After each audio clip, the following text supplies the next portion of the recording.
Ang programang ito ay rated SPG. Striktong patnubay at gabay ng magulang ang kailangan. Maaaring may masiselang tema, lengguwahe, karahasan, sexual, horror o droga na hindi angkop sa mga bata.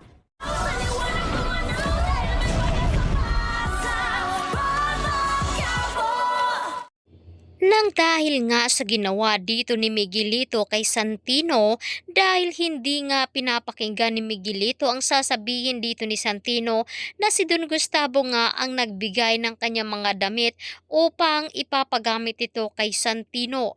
Agad naman nagkakasakitan ang mga ito at sinabi nga dito ni Jackie na turuan nga daw ng leksyon itong si Santino dahil natuto na nga itong magnakaw sa gamit dito ni Miguelito.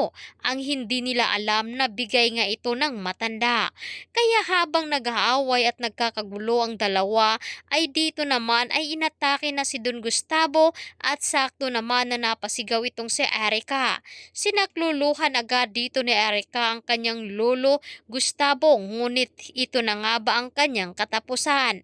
Samantalang ito namang si Roberto ay nakikipag-meeting nga dito kay Kapili at ito nga ay ang dating kakampi ng mga Montenegro. Sa pera ng mga Montenegro kaya nakapagpatayo nga ito ng negosyo.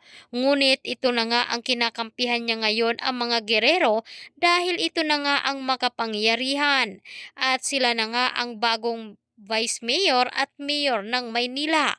Kaya naman dito na nga isasagawa ni Kapili ang kanyang mga plano na pagbibigyan nga daw ito. Subalit ito namang si Ramon ay nagpaplano na nga sila dito ni Tanggol na kailangan nilang tuparin upang mailigtas nga nila si Maratas at dapat mag-ingat sa kanilang mga kinikilos dahil sigurado nga daw ito na gagamitin nga ni Rigor si Maratas upang mahuli sila. Kaya sumang-ayon na nga itong si Tanggol at pati na rin si Don Julio.